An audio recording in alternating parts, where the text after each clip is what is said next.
बच्चों, पिछले वीडियो में आवृतबीजी का जो पोर्शन है पूरा नहीं हुआ था। इस वीडियो में इसको बताया जा रहा है। आवृतबीजी एंजियोस्पर्म का वर्गीकरण, तो ऐसे लिखेंगे एंजियोस्पर्म आवृतबीजी। तो आवृतबीजी को दो वर्गों में बांटा गया है, द्विबीजपत्री और एक बीजपत्री। बच्चे पढ़ भी चुके हैं। द्विबीजपत्री मीन्स डाई कार्टिलेडन्स और एक बीजपत्री मीन्स क्या हुआ, मोनो कार्टिलेडन्स। द्विबीजपत्री का उदाहरण है सरसों, आम, मटर, पीपल, बरगद, मूंगफली। सब क्या हैं, द्विबीजपत्री हैं। जिनके पौधों में क्या होता है, दो बीजपत्र। जिनके बीजों में क्या होता है, दो बीजपत्र पाए जाते हैं। इसके बीज को पानी भिगोएंगे और फोड़ेंगे तो दो बीजपत्र मिलेगा। ऐसे गेहूं, धान, मक्का, बांस क्या है, एक बीजपत्री है। इसके बीज को अगर पानी भिगो के फोड़िए तो नहीं फूटेगा, एक ही बीजपत्र पाया जाता है। अब द्विबीजपत्री पौधों के लक्षण क्या है, इसको पढ़िए। द्विबीजपत्री पौधों के बीजों में दो बीजपत्र कार्टिलेडन्स पाए जाते हैं। इसे कहते हैं डाई कार्टिलेडन्स।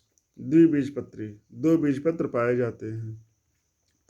द्विबीजपत्री पौधों की पत्तियों में जालिका रूपी शिराविन्यास रेटिकुलेट वेनेसन पाया जाता है। यहाँ पर देखिए, द्विबीजपत्री पौधों की पत्तियां जालिकावत होती हैं, बीच में मध्य शिरा पाई जाती और सहायक शिराएं पाई जाती हैं। इनके पुष्प चतुष्टयी टेट्रामेरस या पंचटयी पेंटामेरस होते हैं। पुष्प का चतुष्टयी का मतलब ये हुआ, इसके जो वाह दल, दल, पुमंग और जायांग हैं, इसमें प्रत्येक के चार चार सदस्य होंगे, जैसे चार वाह दल, चार दल आदि। या पंचटयी पेंटामेरस में क्या हुआ, इसका जो वाह दल पुंज या दल पुंज है, कैलिक्स या करोला, इसमें प्रत्येक के पांच पांच भाग होंगे, जिसे कहते हैं पंचटयी पेंटामेरस। इसमें जड़ क्या होती है, मूसलाजड़ टैप रूट होती है। अब इसको दिखा रहे हैं आपको।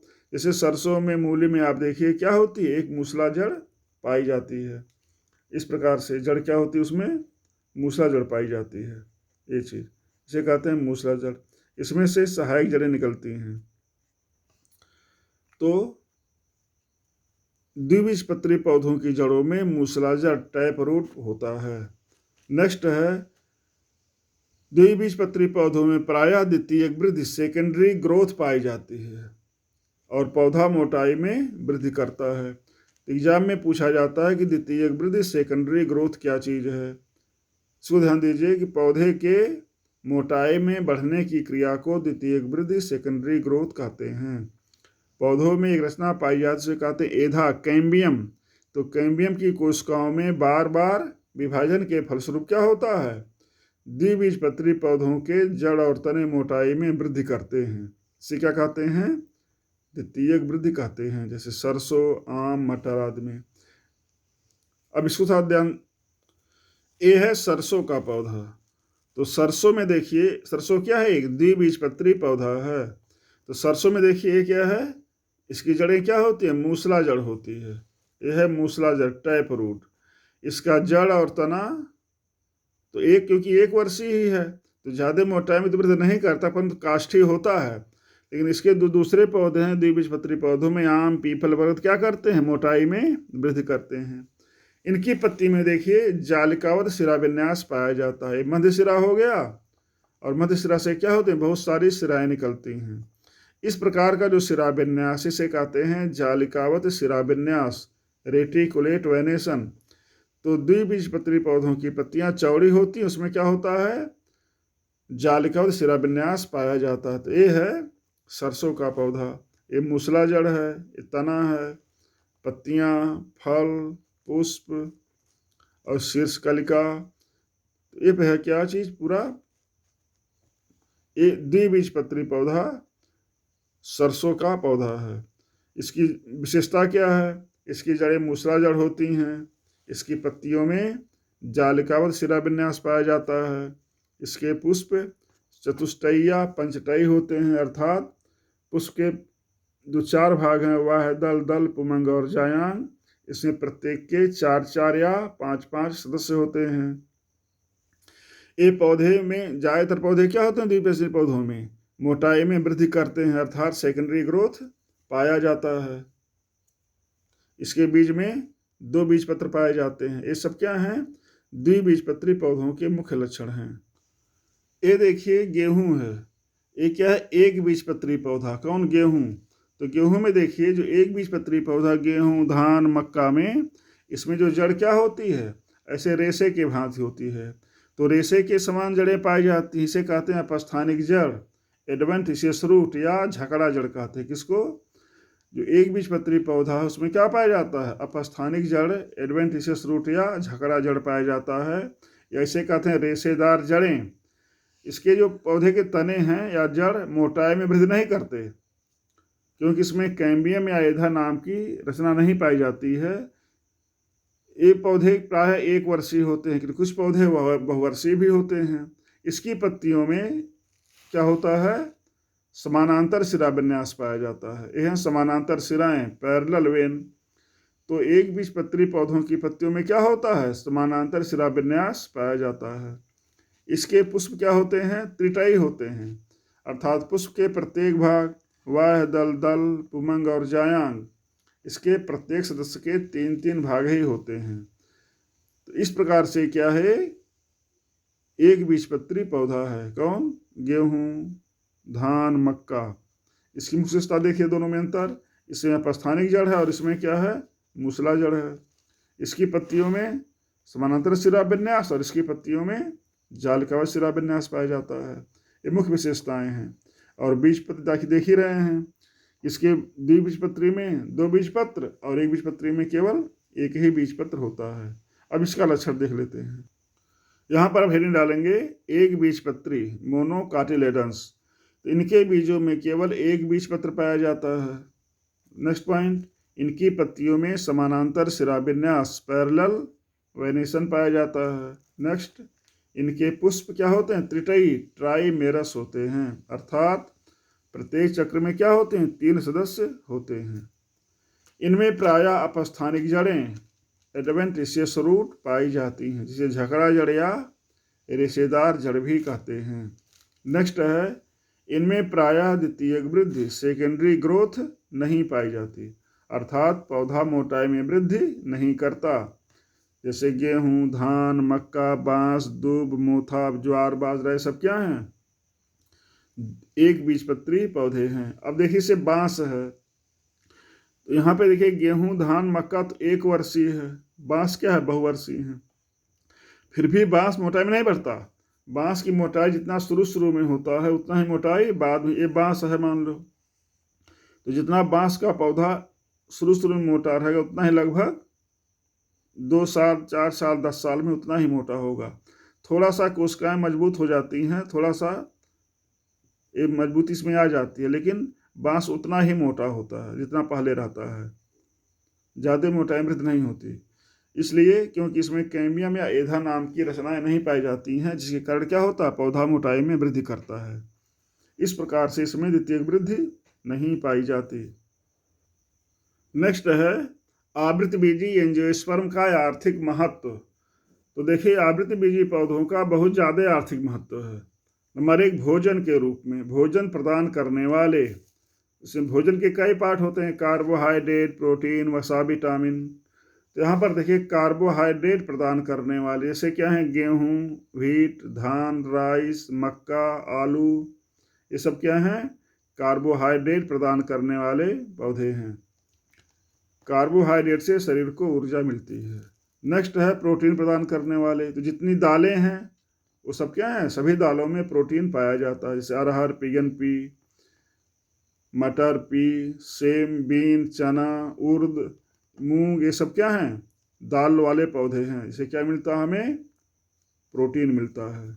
नेक्स्ट है वसा, तेल प्रदान करने वाले पौधे, जैसे सरसों, मस्टर्ड, तिल, सीसम, सोयाबीन, तिल, तीसी, ये सब क्या हैं? तेल या वसा प्रदान करने वाले पौधे हैं। ऐसे विटामिन प्रदान करने वाले, जितनी भी फल हैं उन सब में विटामिन मिलता है, जितने शाक हैं सब में विटामिन मिलता है। तो पालक, स्पिनाच, सेब, केला, संतरा, ये सब क्या हैं? नींबू, ये सब क्या हैं? विटामिन प्रदान करने वाले पौधे हैं। सभी फलों में और सभी साग सब्जियों में विटामिन मिलता है। चारा प्रदान करने वाले, पशुओं को चारा खिलाए जिसे फॉडर कहते हैं, जैसे बरसीम, लोबिया, ये सब क्या हैं? ऐसे चरी है, ज्वार बाजरा है, ये सब क्या है? चारा प्रदान करने वाले पौधे हैं। इमारती लकड़ी, टिम्बर, इससे फर्नीचर बनता है। तो इमारती लकड़ी, टिम्बर प्रदान करने वाले पौधे से क्या बनता है? फर्नीचर बनता है, घर के सामान बनते हैं। जैसे सागौन सबसे मुख्य पौधा है, टीक, शीशम, इन सबसे क्या बनते हैं? फर्नीचर या घर के सामान उपकरण बनते हैं, सागौन शीशम से। ईंधन प्रदान करने वाले, ईंधन मुख्य रूप से आम का प्रयोग किया जाता है, मैंगो का, लेकिन शीशम के भी शाखाएं, पत्तियां, सागौन की शाखाएं, पत्तियां, अरहर, देहात में अरहर का प्रयोग लोग ईंधन के रूप में करते हैं। औषधियां प्रदान करने वाले, तो बहुत सारी औषधियां क्या होती हैं? एंजियोस्पर्म या आवृतबीजी पौधों से प्राप्त होती हैं। जैसे तुलसी, देखिए बेसिल, हर घर में लोग तुलसी लगाते हैं। पुदीना, ये भी क्या है? द्विबीजपत्री पौधा है। नीम, एलोवेरा, घृत कुमारी, ये सब क्या हैं? द्विबीजपत्री पौधे। इससे हमें क्या मिलता है? औषधियाँ प्राप्त होती हैं। ऐसे लहसुन प्याज से भी औषधीय पौधा है, उससे भी औषधियाँ प्राप्त होती हैं। लौंग, इलायची, ये सब क्या है? औषधीय पौधा है। तो तुलसी, पुदीना, लौंग, इलायची, नीम, एलोवेरा, लहसुन प्याज सब क्या हैं? औषधीय पौधे हैं, जिससे हमें औषधियाँ प्राप्त होती हैं। रेशे प्रदान करने वाले, तो रेशों से वस्त्र बनता है। फाइबर प्रदान करने से क्या है? सेमल, कपास, सन, हेम, सनई, इन सबसे क्या मिलता है? सेमल से, कपास से, सन, हेम, सनई से रेशा प्राप्त हो। इससे क्या बनते हैं? कपड़े बनते हैं, बोरा बनता है, चटाई बनता है। तो सब रेशे प्रदान करने वाले पौधे हैं। इस प्रकार से देखा जाए तो आवृतबीजी पौधों अर्थात एंजियोस्पर्म पौधों से हमें बहुत सारे पदार्थ, बहुत सारे उपयोगी वस्तुएं प्राप्त होती हैं। जैसे फूड, भोजन, ऐसे चारा, फॉडर, टिम्बर, फ्यूल, ईंधन, मेडिसिन एंड फाइबर, ये सब क्या हैं? उपयोगी पदार्थ हैं। कुछ बच्चे नोट भेजने के लिए कह रहे थे, तो नोट का वीडियो बना के भेज रहे हैं, देखिए।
Thank you.